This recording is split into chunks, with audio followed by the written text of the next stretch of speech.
Welcome on in to another action-packed and live edition of the Between the Hash Marks podcast. As always, I'm Matt Lombardo, and I'm joined by my friend, colleague, mentor, the purveyor of the Two Deep Zone, and now rebearded Mike Tanier. The beard is back. Michael, how are you today? Doing great. This is 2 weeks of growth right here. It's a little slower than it used to be because it's a little whiter than it used to be, but we're going to be back in action. I have much more confidence in my beard right now than I have in our internet connection. Let's put it that way. Yeah, it was kind of hairy there between getting you logged in and getting set up to go live. Pun very much intended. Yes. I do applaud the beard coming back, although, as I mentioned to you off air, and I'll say it here again, it looks more like the Lombardo scruff that I used to grow when I grew like a goatee, rather than the patented, stately Professor Mike Tanier beard that became known as your hallmark. Hopefully, after 2 more weeks of growth, you'll be back and better than ever next week.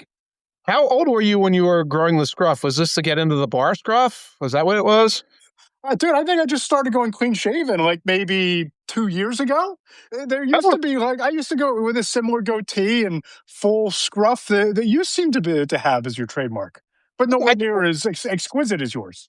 I don't remember that. I do not remember like evil Spock Lombardo with a goatee. That must have been, I must have memory hold that somehow. Are you sure it was 2 years ago? You're not thinking like 10 years ago? When you have kids, time gets weird, very timey-wimey. And you're like, that was 2 years ago. It's like, before Sophie was born 2 years ago, it's like, Sophie is 8 or whatever. Like, that's not 2 years ago, right? And my whole sense of time has been thrown off post-pandemic anyway. So it very well might have been 6 years ago. Who the hell knows at this point? Right. That could have been your COVID beard. And yeah, that would have been 6 years ago. Yeah, the COVID beard, actually, there were birds building nests in the COVID beard that I grew. Like, it went on for like 9.5 months of not shaving at all back then. So yeah, we all needed friends. Birds couldn't catch it. So you might as well have build a little bird's house in your soul, a little bird nest in your beard. And unhappy times, unlike the happy times we're dealing with right now where everything's going great in the world. And especially across the NFL. We're going to get into all that. We have a big show on tap, some fun topics to really dive into. The free agent spending spree might be in the rear view, but we're kind of in that like bargain bin, thrift shop free agency period, looking ahead to the draft, what it all means. We're going to get into what it all means. But before we do, a little bit of housekeeping. If you enjoy the podcast, if you enjoy the jokes and the banter back and forth between Mike and I, please go ahead and subscribe to the Apple Podcast Store, to the podcast over there. Leave us those 5-star ratings and those reviews. It's the Between the Hashmarks podcast on Apple Podcasts. Leave us those 5-star ratings. Leave us the reviews. Let us know what you like, what you don't like, some guests you might like to hear from, and we'll go get them. But those 5-star reviews, they really do help grow the show. Absolutely. But you're right. You're talking about the bargain basement era. So like the Andy Dalton, we're in the Andy Dalton era of free agency right now. And I think we'll probably talk about him in a minute. We're in the middle of March Madness, which is they kind of line up with each other. But I got to ask you, I don't want to get into too much more March Madness. We probably won't watch a little bit of basketball. Yeah. Did you watch the flag football at all? I watched some of it. I peeked in kind of like rubbernecking as I do driving down the highway, looking at that terrible 5-car pileup and the cars that are on fire. That's kind of that's kind of my level of attention that I gave this. But my biggest takeaway is that the NFL stars getting just rocked by the professional flag football players. Let's just scrap this whole idea of sending Justin Jefferson and Joe Burrow and T. Higgins and all these guys. Let's send those dudes. Let's send the professional flag football dudes and let them represent us in the Olympics next summer. Those guys earned it. They deserve it. Right, because they're running like basketball-type plays in flag football. It's like a 2-point guard give-and-go play between the two guys who are sort of quarterbacks, and you can't do that with Tom Brady. You can't have him like running, et cetera. But you missed an Eagles smorgasbord in this. I saw Saquon Barkley make a couple of plays. I saw Saquon make a couple of big catches deep down the field. Was there more than that? Saquon was there. Devontae Smith was there. Jalen Hurts was there. A.J. Brown was probably reading about it somewhere. And Saquon made a big play, but here's the thing. I saw Jalen Hurts get sacked. You get your flag ripped off by Logan Paul. You know who Logan Paul is? Yeah. Could you tell me who Logan Paul is? Because I'm not 100% sure. I'm pretty sure he's an influencer, right? I mean, Right. like a right wingish influencer, talking head type, right? Am I thinking of the So right Logan Paul here? I think so. I asked my 19-year-old, and he just referred to him as an effing a-hole. Uh, So I'm probably right. you're probably right. I think he's also a MMA fighter, something to that effect. He's an athletic dude, but a lot of those influencers, they're eating beef talent and taking steroids and lifting a lot of weights. But like we're missing the big part here. Whoever this a-hole is, he sacked Jalen Hurts. So it was like watching the Eagles offense, but flag football. It was very disheartening to be sitting on the day after St. Patrick's Day or whatever it is, watching Jalen Hurts get sacked by an idiot. Yeah, and again, I think that we all had our fun last spring, right? When it was announced that they were going to send, there was going to be flag football in the Olympics, and we all sat down and went, "Oh, here's our dream NFL team to send the Yes. flag football players. Yep. We're gonna like win this thing. We're gonna dominate because these NFL players are so athletic."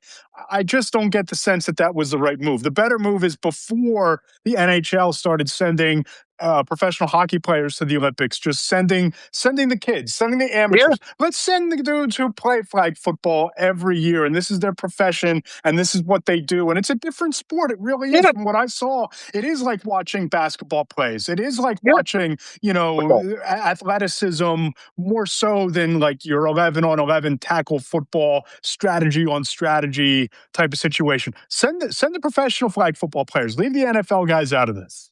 Yeah, we're sending the NBA guys because it's a much more fluid sport. It's different strategies. And it was humbling hear Tom Brady say, well, strategically, we were not where we needed to be. Yeah, no shit, man. You were not where you needed to be.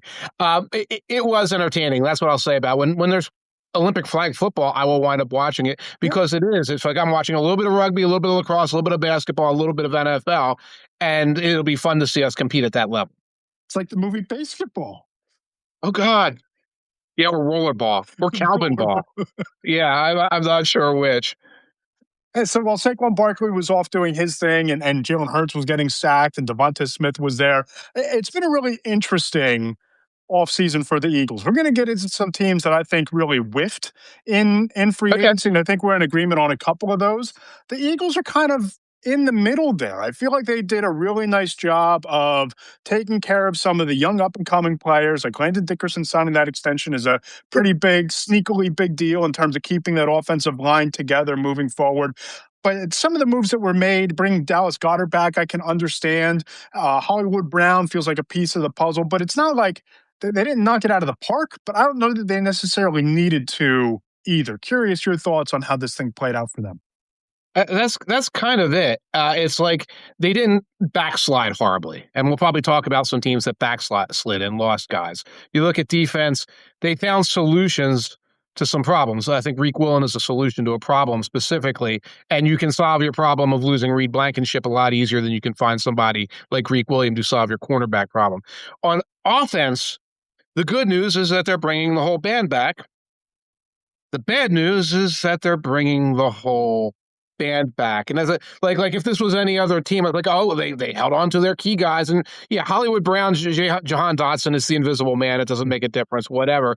But like it looks like we're gonna go through with these dudes again, a year older, a year more irritated with each other, and we got that like cross fingers that everyone's gonna get along and they're gonna achieve the potential that we see on paper. Yeah, it's really interesting that you brought up the Jahan Dotson Hollywood Brown comparison because that's kind of where I am on that move too. It feels like rather than the missing piece or the way that you're going to replace AJ Brown or anything like that, it just feels like you're swapping out a former first round pick in Jahan Dotson that you took a flyer on for a 29-year-old who was basically a number 2 or number 3 option in Kansas City last year. And unless the plan is to ship AJ Brown off and adopt Sean Mannion's Green Bay Packers vision of a bunch of number 2s, a bunch of number 3 wide receivers, and a really good pass catching tight end, this Hollywood Brown move does not move the needle for me in the way that I've seen some Eagles fans react to it after that signing went down. Yeah, it's a weird thing to get excited about. Maybe you remember Hollywood Brown from when he was a wide receiver 1 in the NFL, which was never. He was always somebody like as soon as he gets healthy and the system around him works and he gets the right quarterback, he was always this guy playing with Lamar Jackson, playing with Pat Mahomes, playing with Kyler Murray too, where you were like expecting these big things to happen. He's not that. Might be a better fit in that, like, one of the things you do is you throw him the quick screen. You just throw him the quick screen. If the Eagles plan to do that, I know they don't like quick screens or anything really offensively, but if they're to do that, he's a guy who could wiggle for yardage, add that little bit of a dimension, whereas Jahan Dotson never seemed to fit in that role. Right, had a couple big plays in the Super Bowl, and that Yeah. was about all she wrote Yeah. for his role in Philadelphia. I do kind of like bringing Dallas Goedert back. I Yeah. think that that's a red zone move. I think that that's a Jalen Hurts move. It's more of a commitment to Jalen Hurts than really they've made all offseason, in my opinion, because you've heard those whispers and those rumblings about, oh, maybe they're going to take a quarterback in the second or third round and develop him the same way that they took Jalen Hurts and developed him with Carson Wentz on the roster. But Goddard, to me, is a bit of an endorsement of Jalen Hurts, because you think back to last year, Hurts threw 16 touchdown passes in the red zone. Dallas Goedert caught 10 of them. So he's a consummate red zone weapon, seems familiar and comfortable in that target hierarchy in the passing game. And you look at what the Packers did on offense and what they do on offense, whether Sean Mannion's calling the plays or has any sort of role with Mike LaFleur's, or Matt LaFleur's rather, system, it funnels through the tight end. It funnels through Tucker Kraft. It looks like Dallas Goedert is going to once again embody that kind of a role with the Eagles, with a very mediocre tight end draft class coming in where they could have not really had many great options to replace him through the draft. That's it, because I'm working on the tight ends right now. We were talking about that off screen. And once you get past Kenyon Sadiq, who's probably a top 10 pick, there's nobody who's going to step in and do a Dallas Goedert type role for a team. You can't just go out there in the first round and get the second best tight end because he's not really worth it. So the Eagles saw that. I'm guessing other teams across the NFL, they saw the same landscape, but maybe they were looking for younger guys. When you see guys like Chigankwonkwo and Dan Bellinger move from team to team, it might have been like, yeah, if we're getting that tight end and it ain't likely, if it's not Isaiah Likely, then we're going to go get the cheaper, younger version of that, and that's why Goddard was available to come back. Yeah, that is an endorsement of the current status quo, for better or for worse. What about Andy Dalton? What does that tell you? Yeah, that's weird to me, right? I think what it tells me is he's going to be one of those veteran translators in the quarterback room, number one, with a new system coming in. He's going to help bridge the gap between Sean Mannion's system, terminology. He's been around everywhere. You have that pure pocket passer, which is probably what they're going to try to make Jalen Hurts out to be in this scheme. Whether Tanner McKee gets traded or not, I think that would have happened by now, given how pedestrian this quarterback class is. But you just never know. It just seems like he's one of these veteran guys you bring into the room, and God forbid there's some sort of calamity, he can step in at a moment's notice. But it feels more like one of these quarterback coaches in a helmet rather than anything else. Do you think there's more to it than that? No, I think it was kind of like the adult in the room. Like, if these guys are struggling with their communication as much as we all think they are, based on a lot of evidence, having someone in who can get along with everybody, that's one of Dalton's strengths. He comes in and sort of is like the professional and all. It's like bringing company over when your family's fighting. No one's going to fight in front of the company. I think there's a little bit of that at play. For McKee, I don't know. I think if there's a trade, it's going to happen real close to the draft or even during the draft, where like Ty Simpson goes off the board. And some team is like, okay, we're not getting any. We're not. Arizona Cardinals panic and they call up and they offer you something, right? And then exactly. All of a sudden you have your veteran backup, and you can go ahead then and draft somebody in the third round, whether it's a Nussmeier or an Aller or whoever, that mid-round developmental quarterback project that Tanner McKee was, that you just flipped the draft pick for, and you have Andy Dalton in the room, which frees you up to make that kind of a trade. Right. That's probably what it is. What boils down to a flexibility opportunity for Howie and for Nick. I do have a really bold idea here because the Eagles do have an AJ Brown problem on their hands, right? I mean, Right. because you're not going to mend those fences and fix that relationship, I don't think, based on how all of last season played out, based on the fact that up until a week ago, he was very much on the trade market. You hear Yeah. all of the reporting of the Patriots are calling and the Rams offered package X and this team called and offered package Y. And it just seems like from people you talk to, from reporting from people like Diana Rossini and Ian Rappaport, that a trade's going to happen post June 1, right? Right. Right. That he's gone, right? And my thought here is that if you know he's gone, if you know you're trading him, if you know you're moving off of AJ Brown, Yeah. if you're Howie Roseman, do Yeah. you pick up the phone and call the Arizona Cardinals, call Monty Ossenfort, and offer, I don't know, 2 second-round picks for Marvin Harrison Jr.? Do you make that Okay. type of a trade? Okay. Because think about this. Of all the wide receivers that came out of Ohio State, we're talking about Jackson Smith and Jigba, Chris Olave, Terry McLaurin, Garrett Wilson, Michael Thomas. You're telling me that Marvin Harrison Jr., with those traits and that athleticism and those bloodlines and everything that he has, he's the guy who doesn't work out?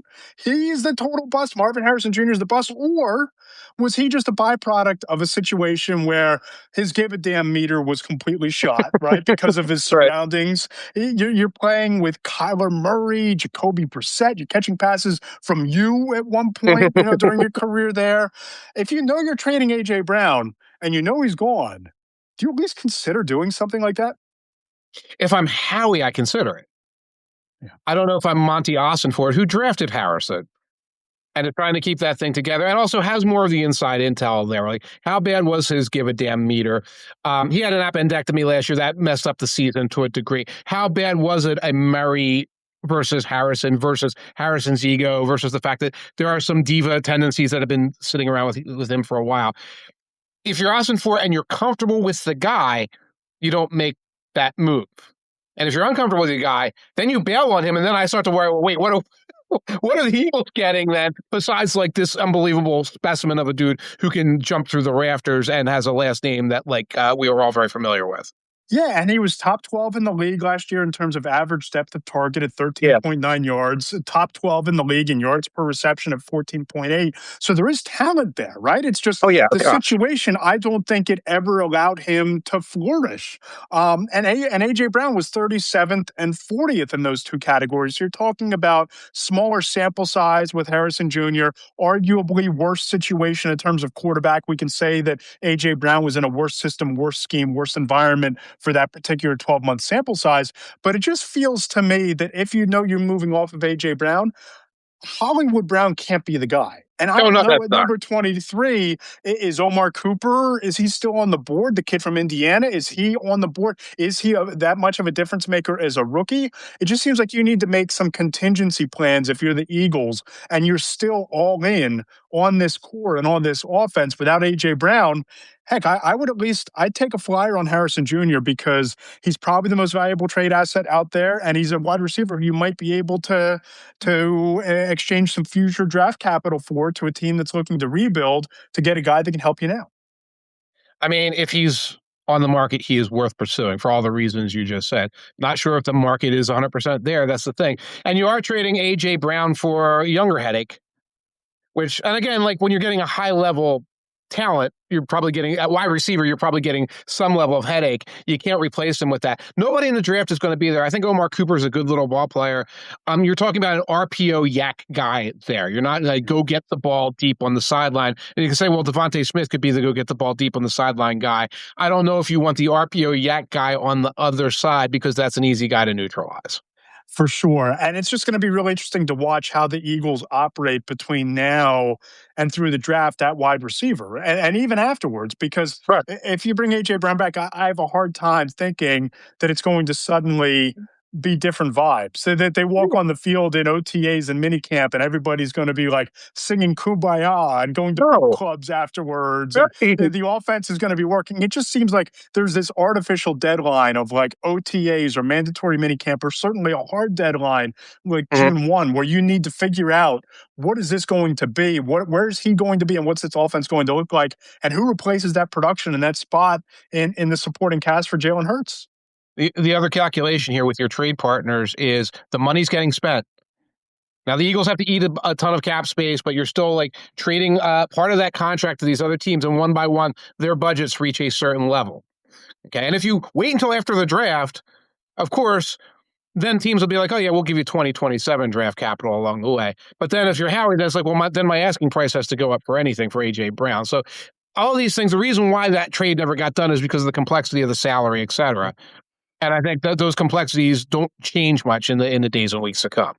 No, I think the June 1 is the move. I do want to switch gears just a little bit here because you basically, if you remember watching like Winnie the Pooh growing up, we watched a lot of Winnie the Pooh growing up here with Luca being, 3 years old, and we had the Winnie the Pooh birthday experience at Disney World last year. How many times he went up there, forget poking the bear, but poking the hornet's nest and trying to like wrangle the hornet's nest out of the tree to get to the honey?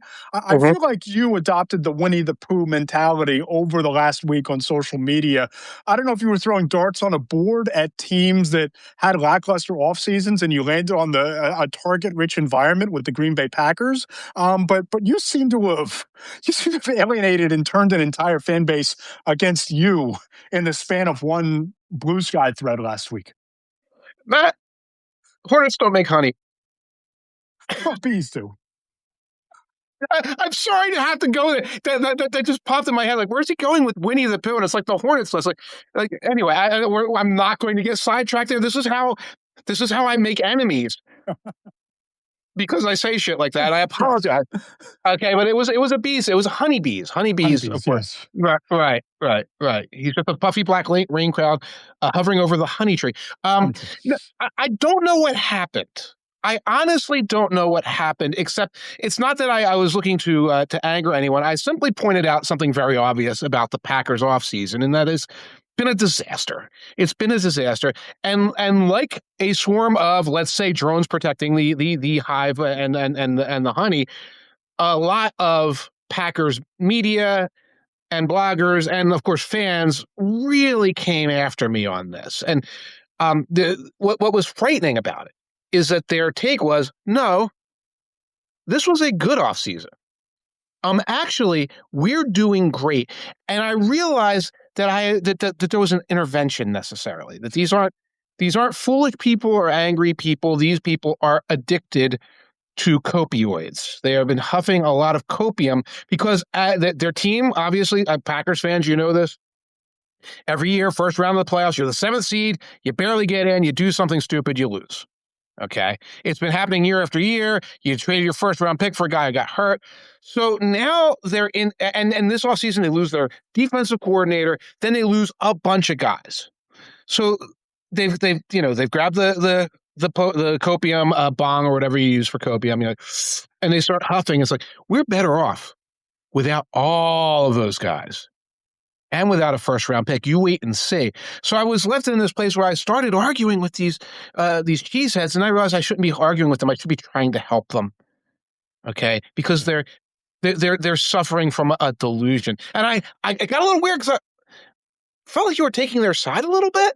No. Okay. No. It got so bad that I saw a Packers aggregation site actually build out an article and a full column around your Blue Sky threads and they tried to disprove your offseason theory that it was actually a good offseason.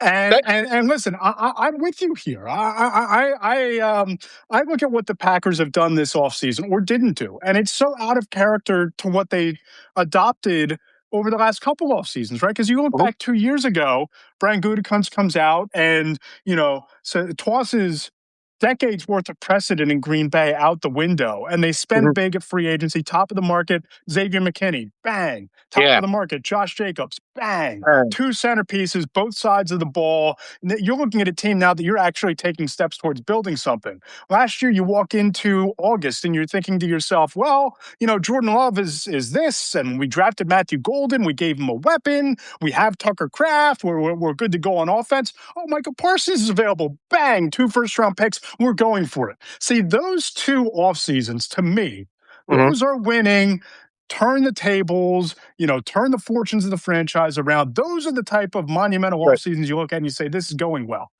Yeah. You trade Rashawn Gary with Micah Parsons working his way back from an ACL. Look, Rashawn Gary is what he is, and people are going to tell me that he lost a step or Yeah. his pressures didn't really matter. And Right. okay, have fun. Lucas Van Ness, guy that you won't even pick up his fifth-year option. Have Yeah. fun with him. Right. You're not even sold on him for beyond this year. Have fun. Good luck. No, Rashawn Right. Gary ain't even there. You don't have a first-round pick to get a Bailey or a Bain or an Ebro or any of these guys at the top of the draft. You don't have a pick to get that guy. You didn't trade for Max Crosby. You didn't sign Trey Hendrickson when you had the chance to. Good luck. Elgin Jenkins, a little bit banged up, didn't like moving to center. Okay, he was a veteran offensive lineman. Go look what happened in Philadelphia when they started to bleed talent at offensive line. Go look what happened there when they were banged up and you start removing key pieces.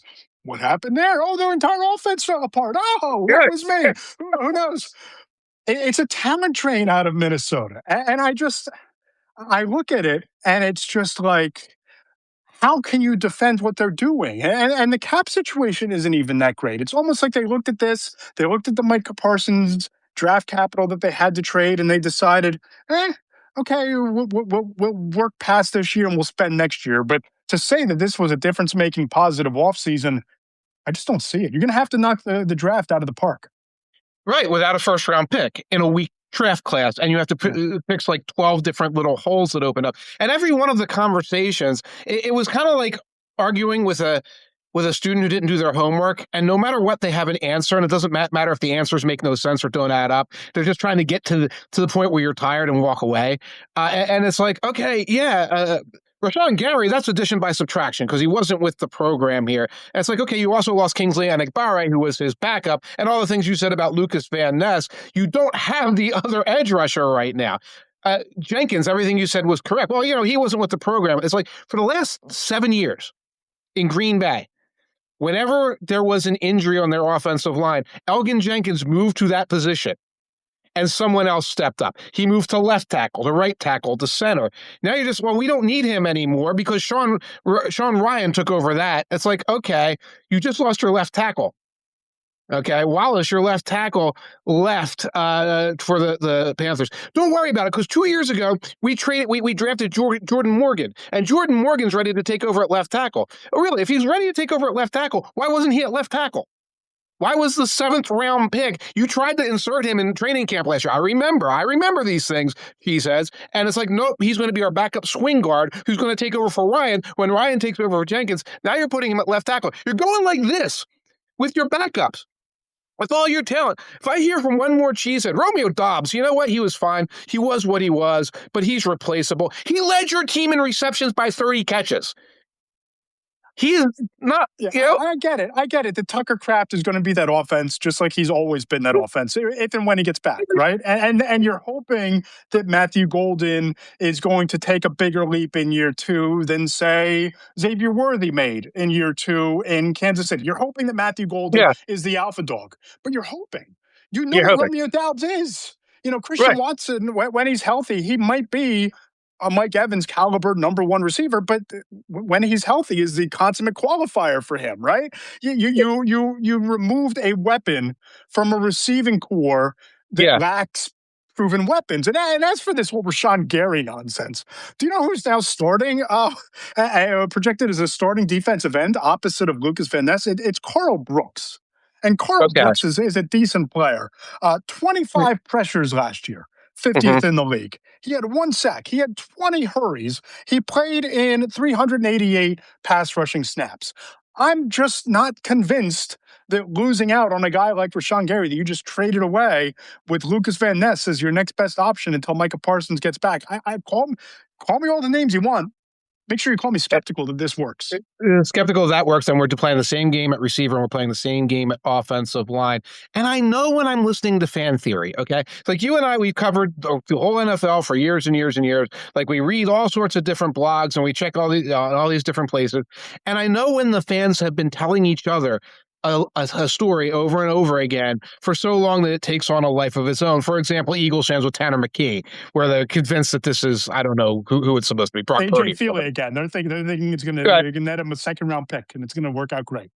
Right. And the Gary and Jenkins were some sort of clubhouse cancer type of thing, and good riddance is your fan theory that kind of developed and took on a life of its own. And when they left, Packers fans were like, yeah, we got rid of these guys. Hooray. Isn't that going to be so much better? And now they're still doing that with defensive theories. Matthew Golden, well, he's going to become the alpha dog, etc. Tucker Kraft comes back. He's a good tight end.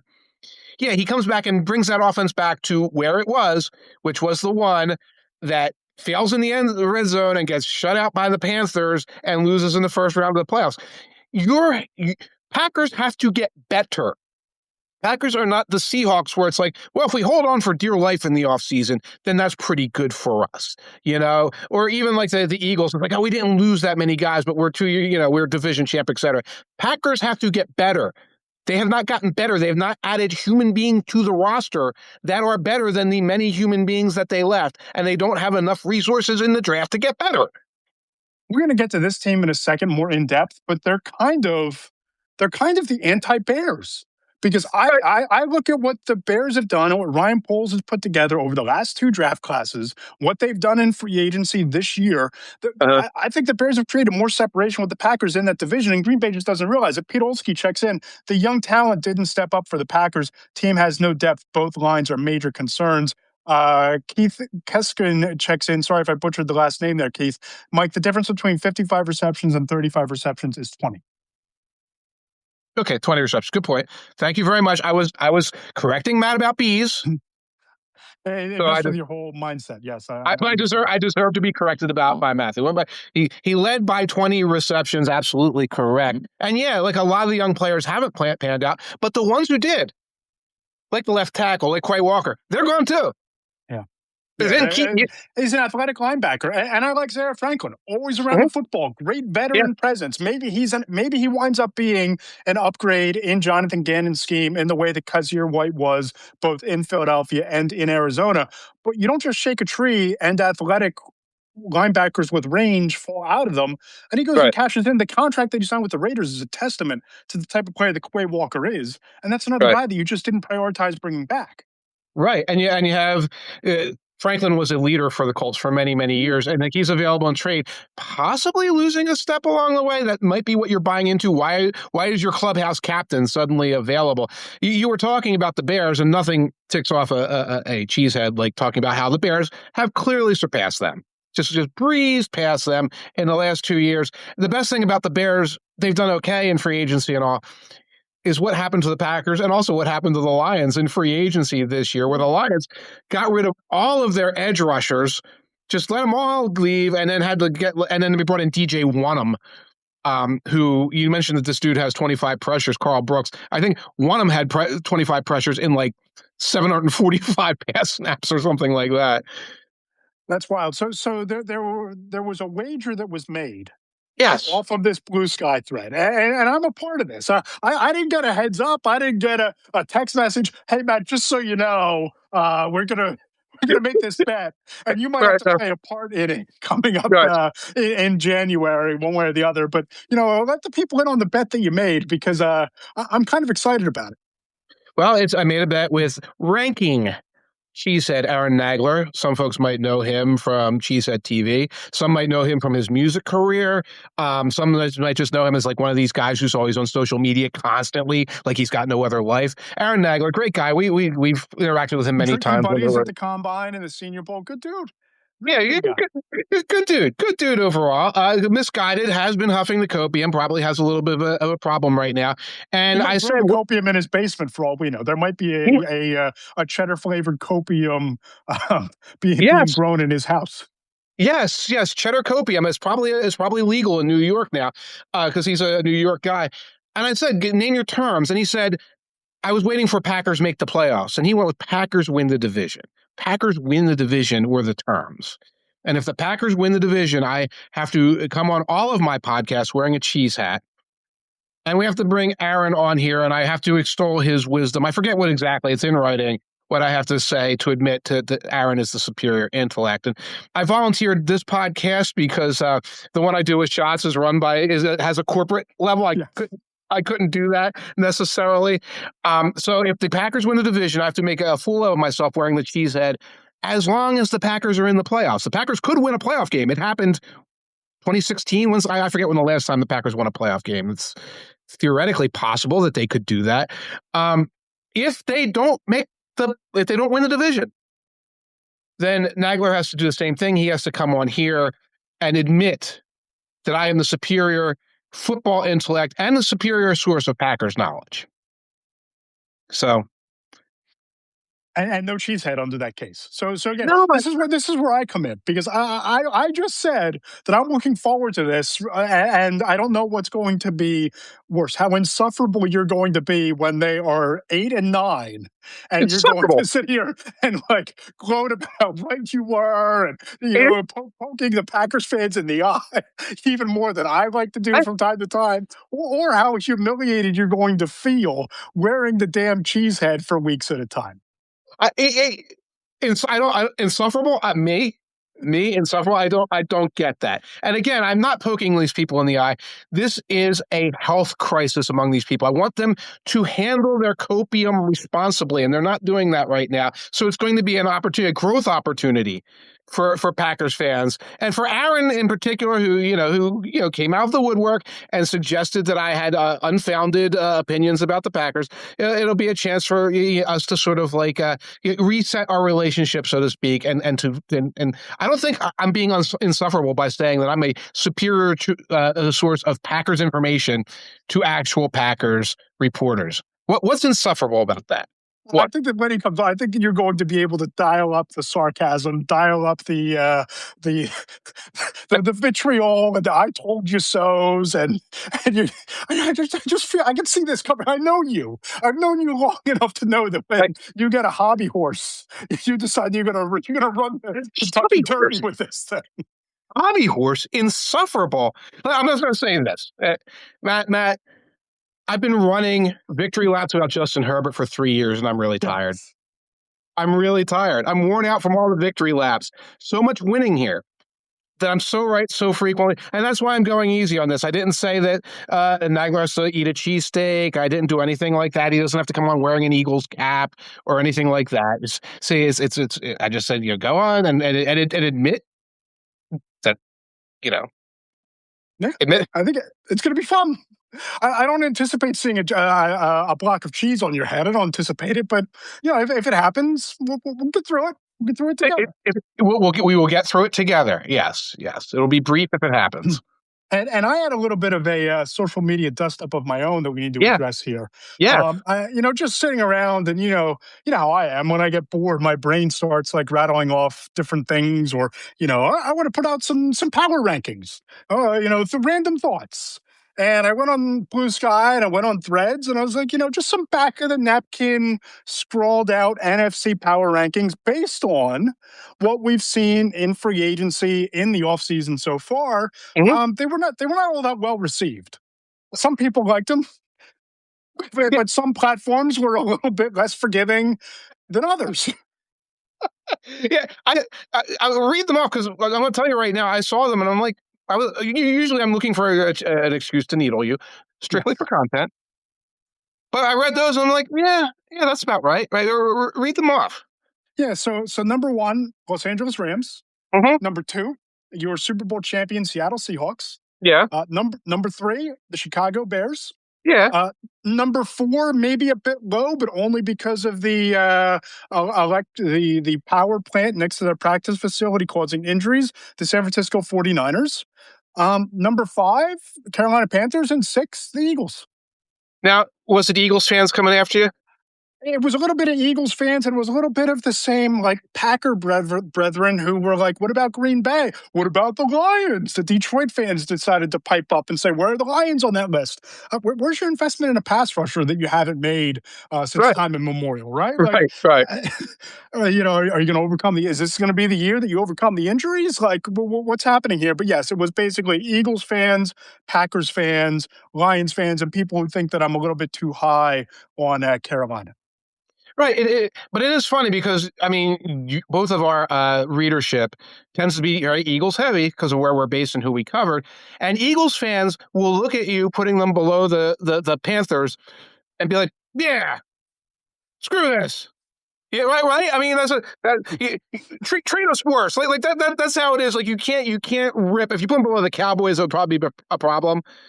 But Eagles fans, like, yeah, that's fair. Whatever. We haven't traded AJ Brown for 5 first-round picks yet. Let's do it. Whereas Packers fans, where did they think they would rank on that? Remember, you didn't beat the Panthers last year, guys, when you were like a super team. I think you had Mike at that point too, and you couldn't beat the Panthers at home. At home. Right. At Lambeau, they couldn't beat them. And listen, I look at Carolina, and Right. it's the blending of opportunity within a very down division where you could easily win 10 games because of who's in that division. Saints are going through a little bit of a rebuild. Buccaneers are kind of spinning their wheels. I'm not really blown away by what they've done this offseason. Oh, God, no. Now, Atlanta's Atlanta. Who knows what that quarterback situation is going to be? Mm-hmm. And you look at what they did.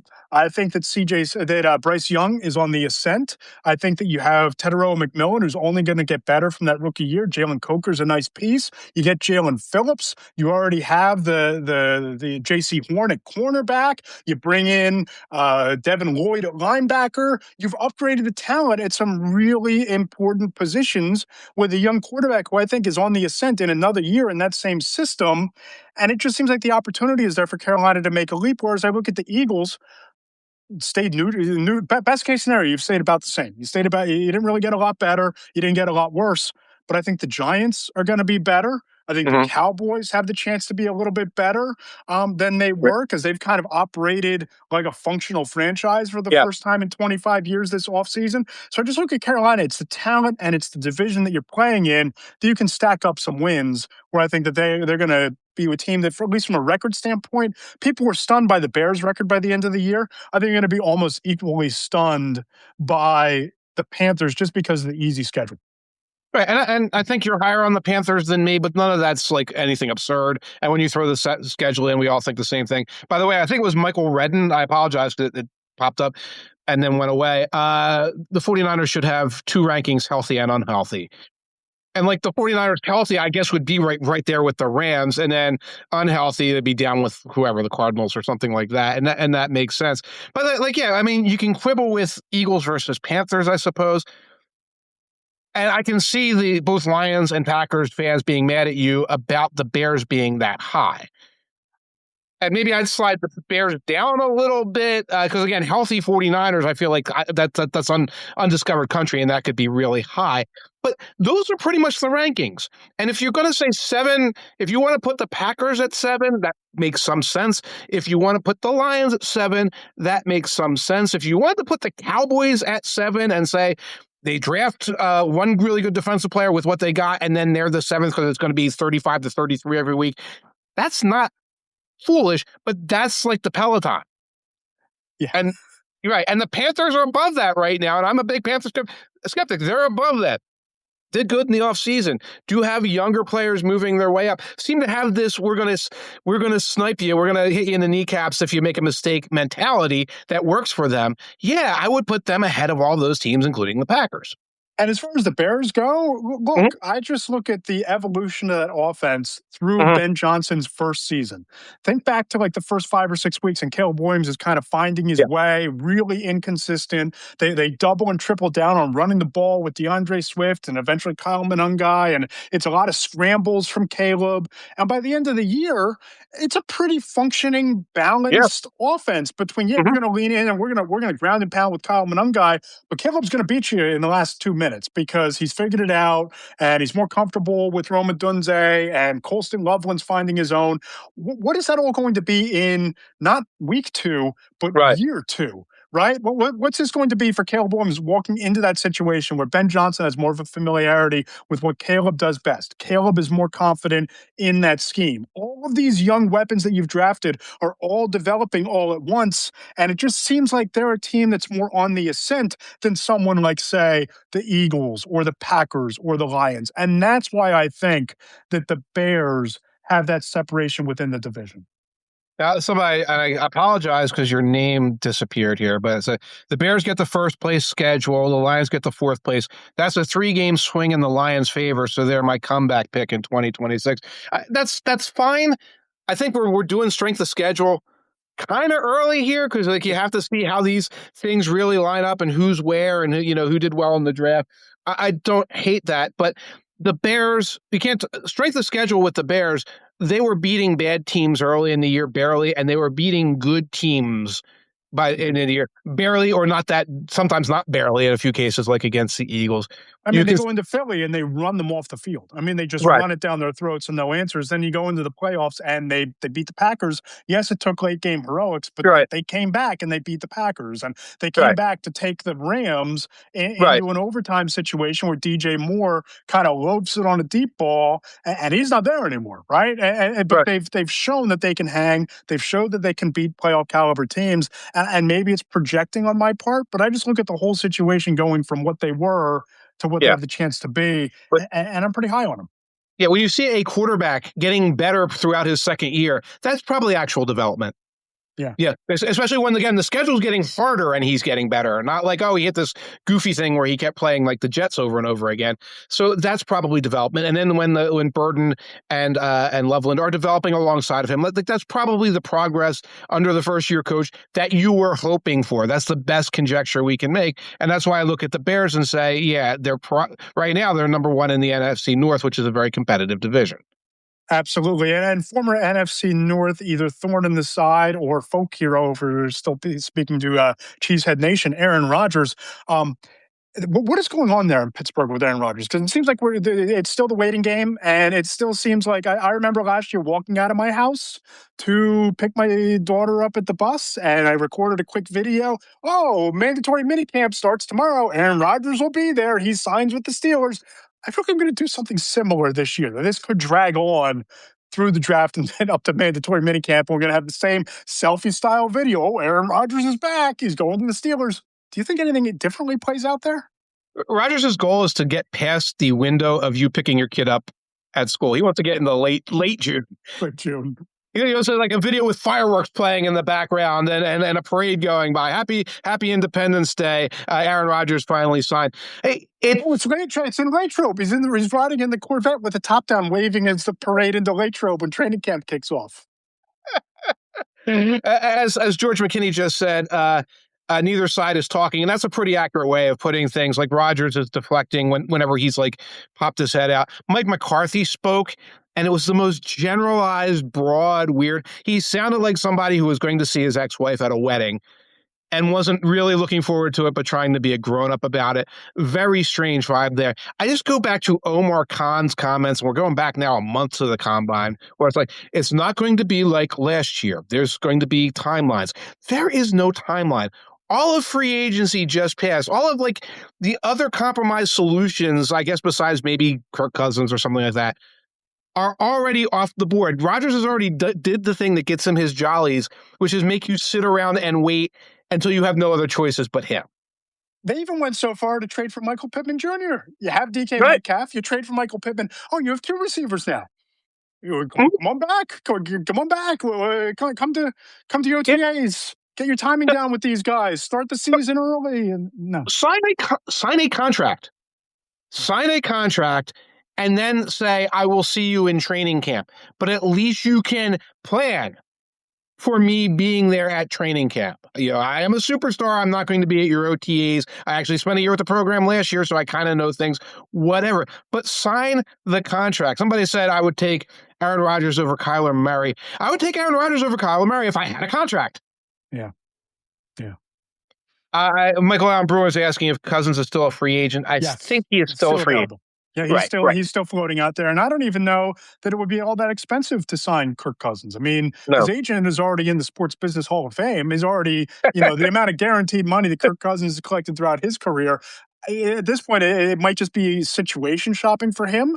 Steelers would be a great situation for a guy like Kirk Cousins. And if I'm Omar Khan, I might be like leaking back channels. Kirk Cousins, we're going to bring him in for a free agent visit. I mean, kind of poke the bear a little bit to see if I can't rustle out a reaction from Aaron Rodgers. But then you get into the politics of that, where you poke the bear and say, you brought in Kirk Cousins. As stalker, abuser behavior, I saw you talking to another guy.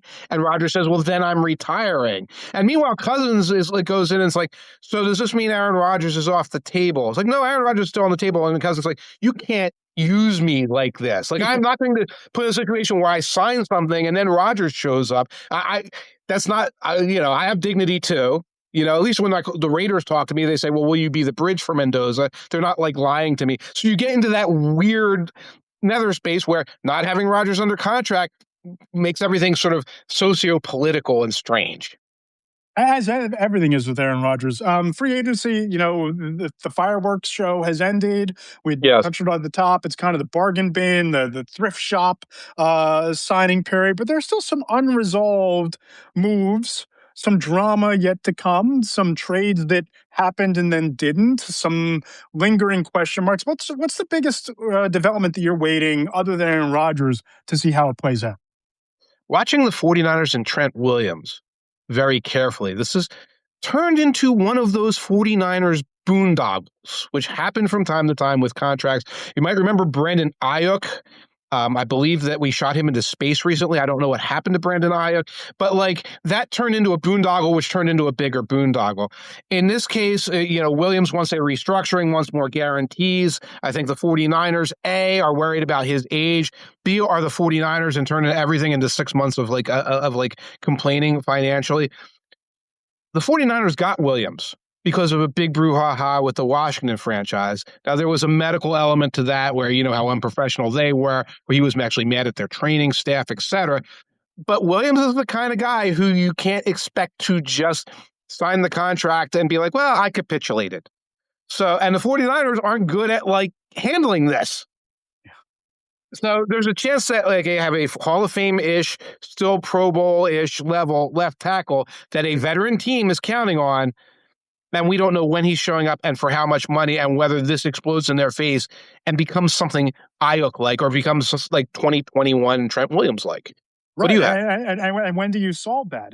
Does it reach a resolution at training camp? Does it become a hold-in situation like Cam Hayward and the Steelers last summer? Is it a situation where they make a financial apology sometime in June? Yeah, I agree that's definitely going to be a potential drama to watch. Yeah. What do you got? Yeah, I have two pass rushers that I'm really interested in. Kayvon Thibodeaux and Max Crosby.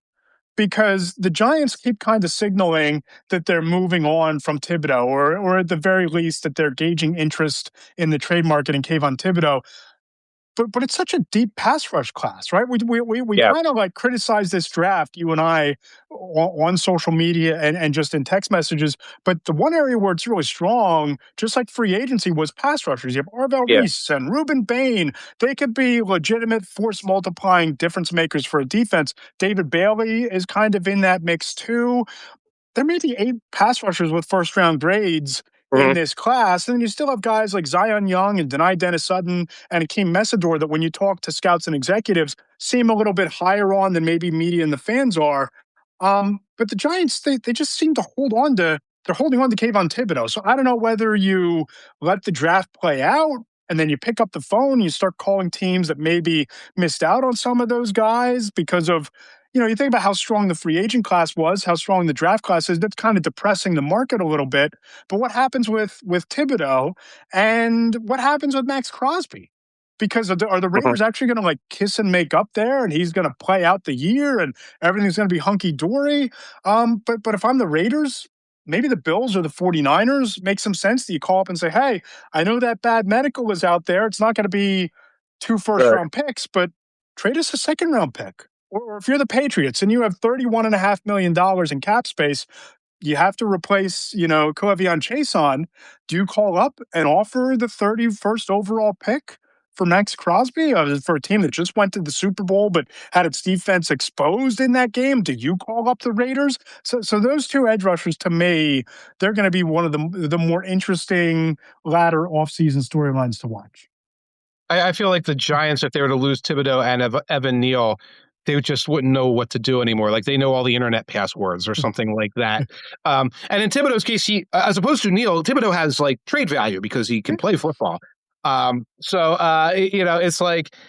what you said is true. I think that the value on the market is you want Thibodeaux? And they're okay, edge rusher.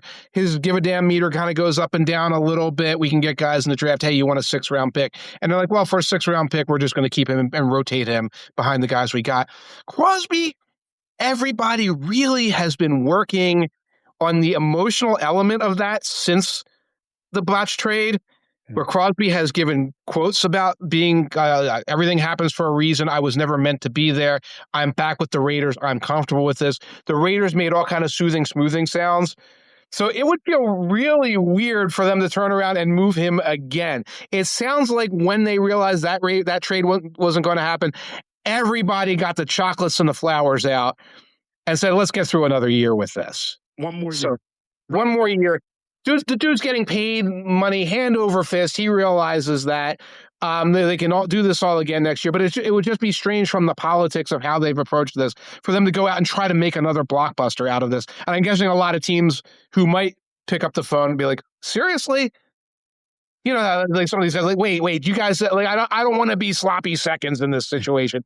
There's a medical out there. How bad was the medical? Like be straight with me. How bad was it? And you weren't straight with Baltimore, apparently. How bad was it? Be straight with me.